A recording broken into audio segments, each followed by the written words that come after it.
मैं राजेश और आप देख रहे हैं 365। आज हम एक ऐसे मुद्दे पर बात करेंगे जो हमारे समाज के लिए अत्यंत ज़रूरी और महत्वपूर्ण है, जो कि महत्वपूर्ण होते हुए भी इसे तवज्जो नहीं दिया जाता है। जी हाँ, आपने सही सुना, विवाह पंजीयन। विवाह पंजीयन एक ऐसा शब्द है जो ज़रूरी तो है, लेकिन लोग ज़रूरी नहीं समझते हैं। उन्हें पंजीयन नहीं होने के कारण कई भी प्रकार के समस्याओं से जूझना पड़ता है या फिर उन्हें दिक्कतें होती हैं, फिर भी लोग समझ नहीं पाते हैं। आज स्पार्क एनजीओ इसकी पहल की है और विवाह अधिनियम के तहत पंजीयन कराना कितना ज़रूरी है, हम हुसैन जी से बातचीत करेंगे और जानने की कोशिश करेंगे कि ये समाज में कितनी ज़रूरी है। हुसैन जी, सबसे पहले हमारे नमस्कार, धन्यवाद, बहुत बहुत धन्यवाद। विवाह हमारे गांव से जुड़ा हुआ है, शहर से जुड़ा हुआ है, यानी कि इंसान का एक पारिवारिक बंधन से जुड़ा हुआ है, लेकिन उसकी महत्ता नहीं होती है। सरकार बोलती है कि पंजीयन रखाएं, पंजीयन कराएं, जिससे हमें पता चलेगा कि हमारे यहाँ कितनी संख्या है, कितने लोग हमारे यहाँ रजिस्टर्ड हैं, फिर भी इसको महत्व नहीं देते हैं। आज के समय में कितना महत्वपूर्ण है विवाह पंजीयन? विवाह पंजीयन बहुत ही आवश्यक है और जैसा कि सभी को मालूम है कि बाल विवाह एक बहुत ही जो विकास, जो लड़कियों का विकास है वो रोक देती है। तो अगर विवाह पंजीयन को हम लोग प्रोत्साहित करते हैं और विवाह पंजीयन को अनिवार्य बनाया गया है झारखंड में। Jharkhand compulsory marriage registration act 2017 है जो विवाह को पंजीयन को आवश्यक बनाता है। तो उसमें सभी को विवाह में करने के बाद पंजीयन कराना आवश्यक है और जिससे बाल विवाह पर भी हम अंकुश लगा सकते हैं। तो इस वजह से हम लोग चूँकि गांव में काम करते हैं और बहुत सारे साथी हमारे हैं जो गांव में काम करते हैं, लड़कियों के बीच, महिलाओं के बीच, किशोर लड़कों के बीच, तो वहाँ पर हम लोग बाल विवाह को रोकने के लिए प्रयास कर रहे हैं और उसी संदर्भ में हम लोगों ने विवाह पंजीयन को प्रोत्साहित करने का एक संकल्प लिया है और उसे गांव-गांव तक पहुंचाने का काम कर रहे हैं। विवाह जो रजिस्ट्रेशन जो कहते हैं, सरकार के यहाँ निबंधन कराना, क्या फ़ायदा हो सकता है? अगर हम विवाह करते हैं और हम रजिस्ट्रेशन करते हैं सरकार के यहाँ, हमें क्या क्या फ़ायदे हो सकते हैं? एक बार पंजीयन कराने से उनका लीगल आइडेंटिटी मिल जाता है तो बहुत सारे फ़ायदे हैं, जैसे घर की संपत्ति पर, बच्चों की पढ़ाई लिखाई पर, खाने का खर्चा, तलाक से बचने का एक बहुत बड़ा साधन है। तो इस प्रकार से जो आम सारे लोग हैं, हम लोग हैं या गांव के सारे लोग हैं, उनको एक बहुत बड़ा फ़ायदा मिलता है। और जैसे अभी हमारे बीच में झालसा के प्रतिनिधि आए हुए थे, उन्होंने हम लोगों को बताया कि और भी बहुत सारे फ़ायदे हैं, 17-18 फ़ायदे हैं जो पंजीयन कराने से किसी को भी मिल सकता है। अच्छा, नुकसान क्या हो सकता है? ये तो फायदे की बात हो गई, नुकसान क्या हो सकता है यदि हम रजिस्ट्रेशन नहीं कराते हैं?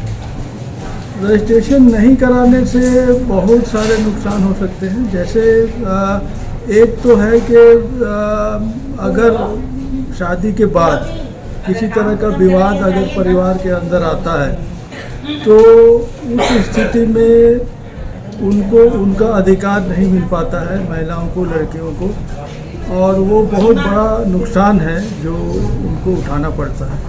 अच्छा, सरकार लगातार कहती रहती है कि आप विवाह का रजिस्ट्रेशन कराएं, जिससे आपको लीगल ऑथराइजेशन मिलेगा, मान्यता प्राप्त होगा, कहीं बाहर जा रहे हैं पासपोर्ट बनाने में सुविधा होगी, अन्य सरकारी योजना जो है लेने में आपकी सहूलियत होगी। लेकिन जानने के बावजूद भी काफ़ी लोग जो हैं गांव में जैसे शादी हो गई, मान्यता गांव जो समाज कर दिया उससे हो गया, फिर भी लोग रजिस्ट्रेशन नहीं कराते हैं। कहाँ चूक हो रही है? हम जागरूक करने में सक्षम महसूस हो रहे हैं या बस सरकार हमारी आवाज़ उनके तक पहुँचाने में सक्षम नहीं हो पा रही है?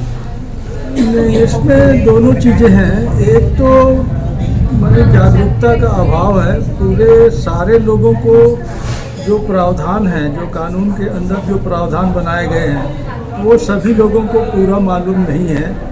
दूसरी तरफ जो रजिस्ट्रेशन का जो प्रोसेस है वो थोड़ा सा कॉम्प्लिकेटेड है, जो लोग नहीं जाना चाहते हैं। मतलब कभी कभी उनको दिक्कतें आती है तो वो छोड़ देते हैं बीच में। तो इन सारी वजहों के चलते लोग उसको आगे अपना नहीं पा रहे हैं।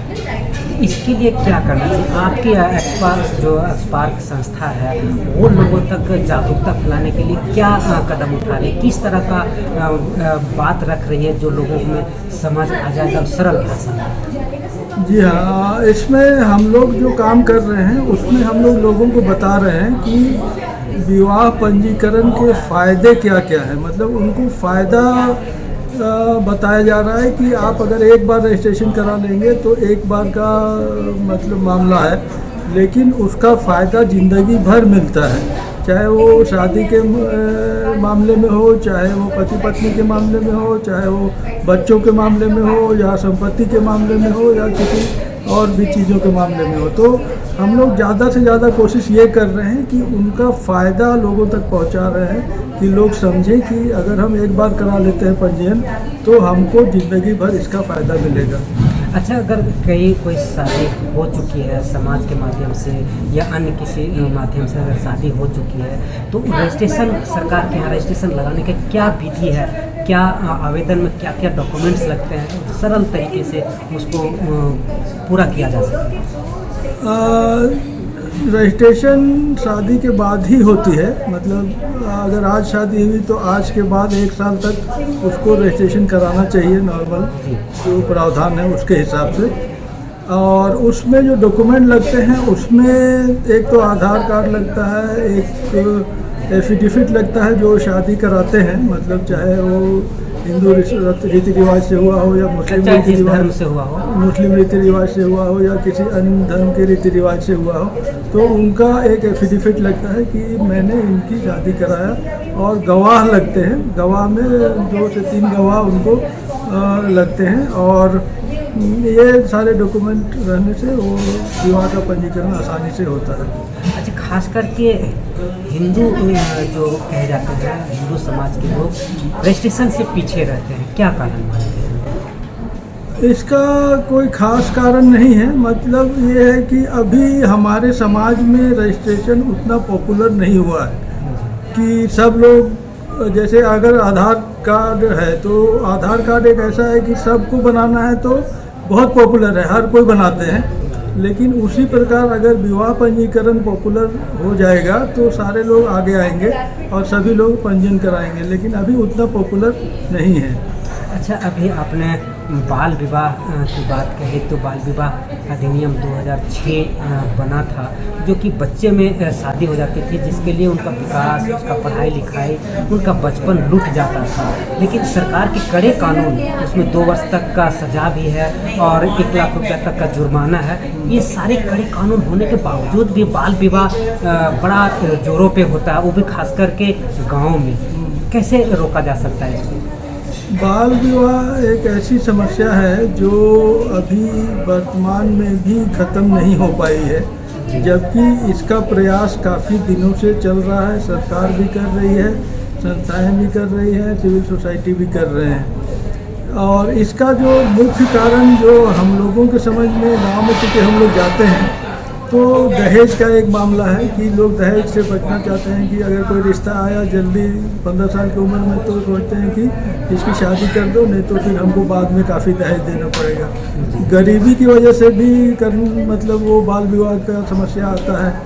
और अशिक्षा भी एक बड़ा कारण है कि लोग पढ़े लिखे नहीं हैं, इसलिए भी लोग जल्दी शादी करने के लिए आगे आ जाते हैं। तो कई कारण हैं, मतलब सिर्फ एक कारण नहीं है बल्कि बहुत सारे कारण हैं। और अलग अलग परिवारों में अलग अलग कारण होते हैं कि किसी परिवार में दहेज का है तो किसी में गरीबी का है, तो किसी में अशिक्षा का है, तो किसी में और दूसरे कारण भी होते हैं। एक और महत्वपूर्ण कारण मानते हैं कि जिनकी 4-5 बेटियां होती हैं वो बोझ समझती हैं कि जितना जल्दी हो सके हमारी बोझ से हट जाए, बोझ हल्का हो जाए और हमको शादी कर दे, चाहे एज हुआ हो या ना हुआ हो। तो इसको फैक्टर मानते हैं क्या?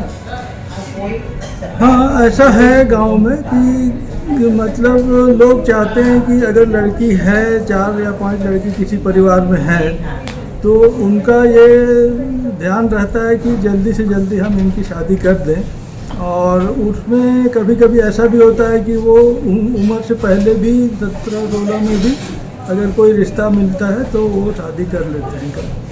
अभी आपने एक बड़ा ज्वलंत मुद्दा आपने कहा, दहेज प्रथा, दहेज उत्पीड़न बड़ा खतरनाक तरीके से समाज में फैल रहा है। कहिए तो एक कोड है, घर बसा बसाया घर दहेज के कारण उजड़ जाता है। सरकार की 498 दहेज उत्पीड़न मामला का कानून है, ये बहुत जटिल और कड़ा है, फिर भी लोग बहुओं को जला दे रहे हैं, मार दे रहे हैं, उनको कानून का कोई भय नहीं होता है। क्या कारण मानते हैं? कहाँ चूक हो रही है सरकार से या समाज से, या को लोग समझना नहीं चाहते?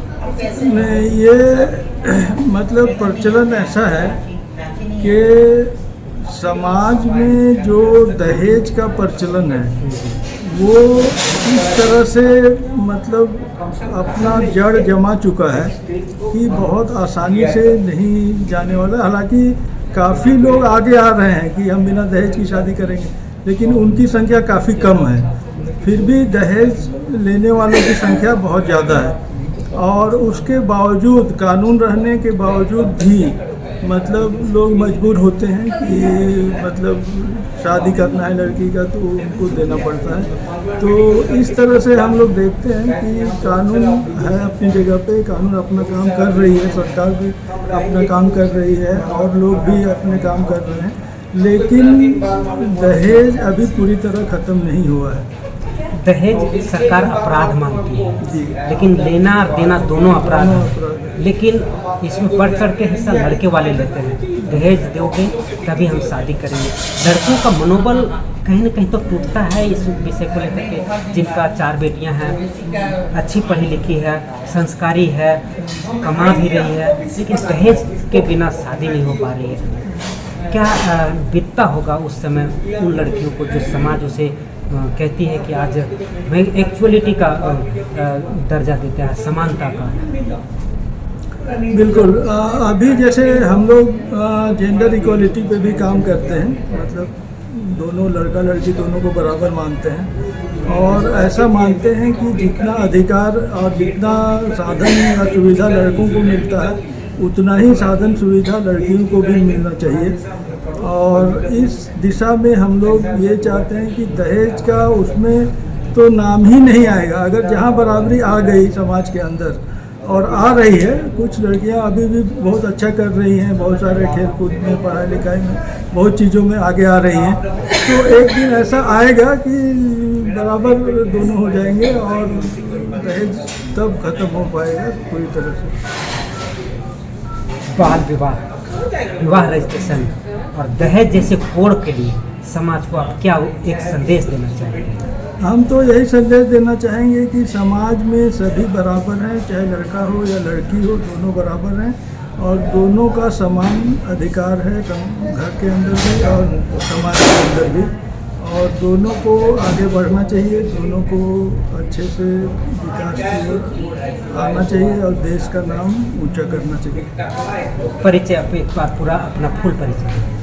मेरा नाम हुसैन इमाम फातमी है और मैं इस्पात संस्था का सेक्रेटरी हूँ रांची में। तो देखा इन्होंने बड़ा ही खूबसूरत तरीके से समाज में बुराई को कैसे हटाया जा सकता है, दहेज प्रथा जैसे, बाल विवाह जैसे, और पंजीयन कैसे क्यों ज़रूरी है, इन पर खुल करके इन्होंने लीगली तौर पर समझा कि क्या फ़ायदा और क्या नुकसान है। इसलिए जब भी अगर विवाह करें या विवाह हो चुकी है तो 1 साल तक उसको पंजीयन करने का समय होता है। आप खुल करके सरकार का साथ दें और इन बुराइयों को लड़ने में मदद करें, सहयोग करें और साथ आएँ, ताकि विवाह रजिस्ट्रेशन हो सके, बाल विवाह रोक सके और दहेज जैसे जो अपराध है या दहेज जैसे कोड है समाज को जो बेटियों को आगे बढ़ने में रोकती है, उसे रोकने में आप मदद करें। फिलहाल हम और कहीं मिलेंगे और बातचीत करेंगे इस विषय को लेकर के। फिलहाल हमारे साथ जुड़े रहें न्यूज़ 365 राजेश के साथ।